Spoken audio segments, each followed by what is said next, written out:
તિલના કીડા પડે એવી દિલથી મહાદેવને પ્રાર્થના કરજો. તિલના કીડા પડે એવી દિલથી મહાદેવને પ્રાર્થના કરજો. વિચાર કરો, જે મનપાના પાપે સુરતની અંદર પાણી ભરાયા હોય એ જ મનપાના કર્મચારી એવું કહી દે કે પાણી કાઢવાની જવાબદારી અમારી નથી.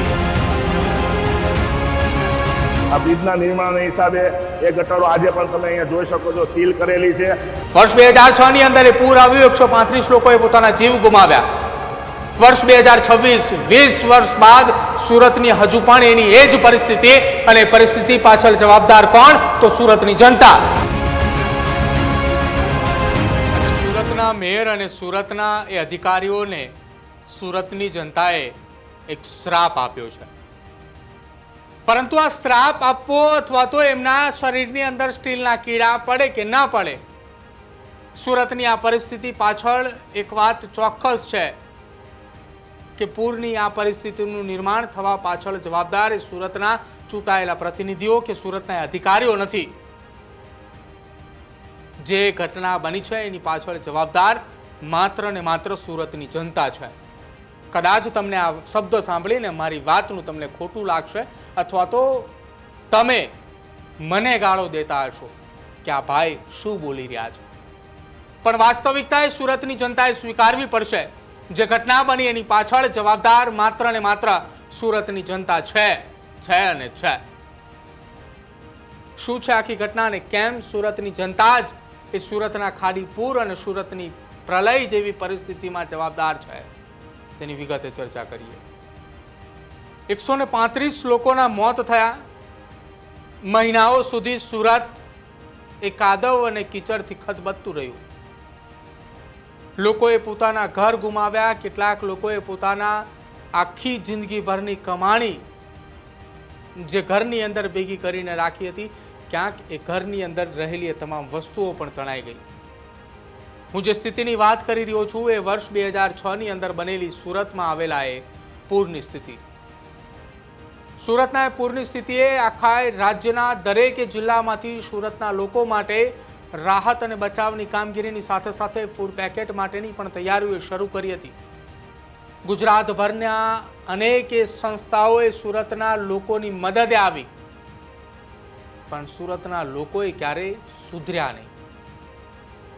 હું એટલા માટે કહી રહ્યો છું કે આ ઘટના જે હાલની તબક્કાએ સુરતની અંદર જે બની એ કદાચિત પહેલી વાર નથી.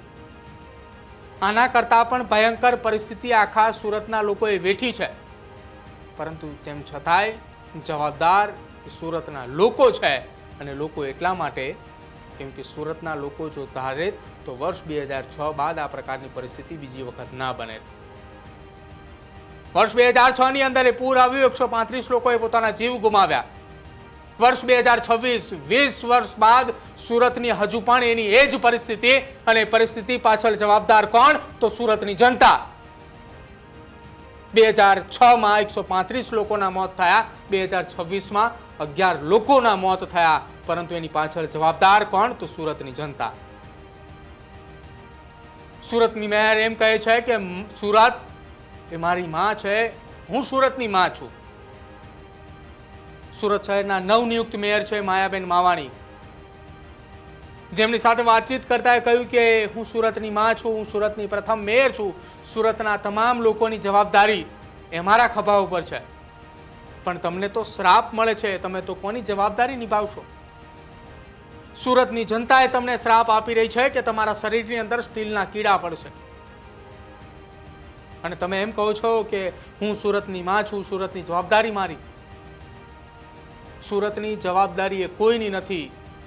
સુરતની જે ઘટનાઓ બની છે, સુરતની છેલ્લા 36-48 કલાકમાં જે સુરત બદલી છે, એની પાછળ જવાબદાર જો બીજું કોઈ હોય તો એ માત્ર ને માત્ર સુરતના નાગરિકો. સતત વર્ષોથી એક હથ્થું શાસન અને એક ધારી એ મહાનગરપાલિકાની સત્તા, અને સાથે જ વિપક્ષનું ક્યાંય નામો નિશાન ન રહેવા દીધું, એની પાછળ જવાબદાર છે સુરતની જનતા. એવું તો નથી કે સુરતની અંદર વર્ષ 2006 ની અંદર પૂર આવ્યું ત્યારબાદ કોઈ પૂરની સ્થિતિ નથી. આજે પણ પૂરની સ્થિતિ સુરતના અનેક વિસ્તારોની અંદર જોવા મળી. ભૂતકાળના અનેક વર્ષોની અંદર પૂરની પરિસ્થિતિ વર્ષ 2006 બાદ આવી છે. તેમ છતાંય સુરતની અંદર સુરતની જનતાના પાપે જ સુરત એ ડૂબી રહ્યું છે, નહીં કે સુરતના અધિકારીઓના પાપે. સાંભળો, સુરતના લોકો જેને પોતાની જ ભૂલના કારણે સુરત ડૂબ્યા બાદ સુરતના અધિકારીઓ અને નેતાઓને આપેલા એ શ્રાપને લઈ. સુરત મ્યુનિસિપલ કોર્પોરેશન અને સિડકોના ભ્રષ્ટ તંત્રના હિસાબે અને ભ્રષ્ટ અધિકારીઓના હિસાબે આજે અમારું સુરત શહેરના નાના મોટા વેપારીઓને કરોડો રૂપિયાનું નુકસાન ગયેલ છે. અને આ નુકસાન પાછળ ફક્ત અને ફક્ત સુરત મ્યુનિસિપલ કોર્પોરેશનના ભ્રષ્ટ અધિકારીઓ છે મારા હિસાબે. અને મારી સુરત શહેરના તમામ વેપારીઓ અને એમના પરિવારોને નમ્ર અરજ છે કે તમે લોકો આ ભ્રષ્ટ અધિકારીઓ અને એમના પરિવારોને સ્ટીલના કીડા પડે એવી દિલથી મહાદેવને પ્રાર્થના કરજો, જેથી કરીને એ લોકો ઝડપથી મરી જાય અને ભવિષ્યમાં એમના હિસાબે, એ ભ્રષ્ટ અધિકારીઓના હિસાબે સુરત શહેરના કોઈ લોકો હેરાન ના થાય. અને સુરત શહેરના ખાસ કરીને અમારા યશ પ્લાઝામાં જે આ બ્રિજ નિર્માણનું કામ જે ચાલુ છે, છેલ્લા 3 થી 6 મહિનાથી અમે એ લોકોને અસંખ્ય મૌખિક રજૂઆત કરી છે. એ ભ્રષ્ટ અધિકારીઓ અહીંયા આવે પણ અમે ઉગ્ર રજૂઆત કરીએ તો એ લોકો વરાછા પોલીસને બોલાવી લેતા હતા અને પછી અમને લોકોને વાતોમાં લઈને કે અમે કરી દેશું, આમ છે, એસએમસી સિડકોને કહે, સિડકો એસએમસીને કરે. અને આજે એ લોકોની ગંભીર બેદરકારીના હિસાબે અમારું યશ પ્લાઝા કોમ્પ્લેક્સ જે કોમ્પ્યુટર, લેપટોપ, સીસીટીવીનું હબ છે, અહીંયા મોટા પ્રમાણમાં હોલસેલરો છે, એ દરેક લોકોનો માલ 100% નષ્ટ થઈ ગયો છે. જેવી રીતે ડેમ તૂટે અને પાણી આવે એવું 15 થી 20 મિનિટમાં સંપૂર્ણ યશ પ્લાઝાને જળબંબાકાર થઈ ગયેલ છે. અને આ વરસાદી ડ્રેનેજ વોટરની જે લાઈન આવે એમાં ભંગાણના હિસાબે આ થયેલ છે. બાકી સુરતની અંદર અને અમારા યશ પ્લાઝામાં કદાચ 1 કલાકની અંદર 20 ઇંચ વરસાદ આવે તો પણ પાણી ન આવે. તો વરસાદી ગટર લાઈન આ લોકોએ ચાલુ રાખી હોતે તો આ બ્રિજના નિર્માણના હિસાબે એ ગટરો આજે પણ તમે અહીંયા જોઈ શકો છો સીલ કરેલી છે, કારણ કે અંદરથી ભંગાણ થઈ ગયેલ છે.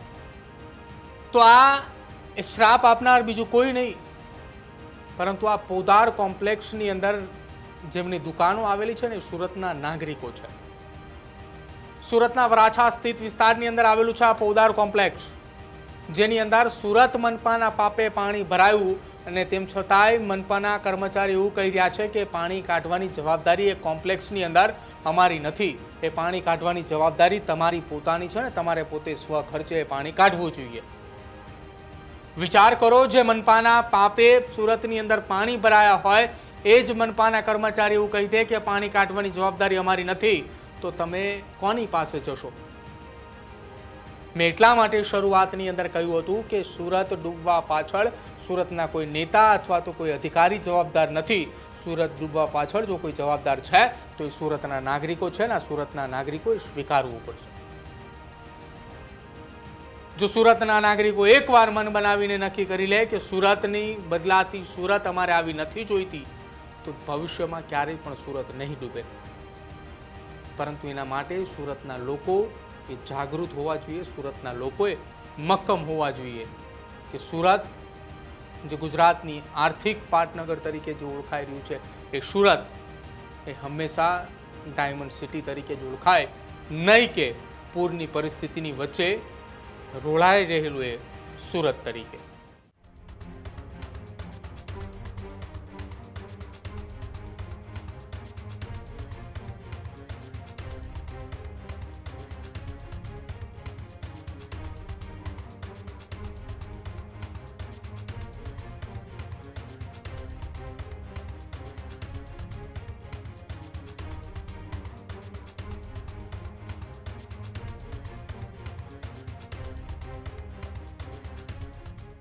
ખેડૂત ભાઈઓ છે ખેતરમાં ડ્રોન ઉડાવતા હોય છે ત્યારે આપણે એક પ્રશ્ન સતાવતો હોય છે કે જે આપણે અત્યાર સુધી જીપીએસ ટેકનોલોજીવાળા ડ્રોન વાપર્યા છે, જેથી કરીને મોબાઈલ ટાવર છે અથવા તો હાઈ ટેન્શન લાઇન પસાર થતી હોય, કોઈ વૃક્ષો હોય, ત્યારે જે જીપીએસ ટેકનોલોજીવાળા ડ્રોન છે એમાં ટકરાય અને ટ્રેસ થાય છે. પણ એગ્રીવન લાવ્યું છે જીએનએસએસ ટેકનોલોજી ડ્રોન, જેથી કરીને એ ડ્રોન છે એ કોઈ જગ્યાએ ટકરાય નહીં, પોતાની રીતે જ ડિસિઝન લે છે અને મૂવ થઈ જાય છે. જેથી કરીને જીએનએસએસ ટેકનોલોજી ડ્રોન છે એ વાપરવાનો આગ્રહ રાખો.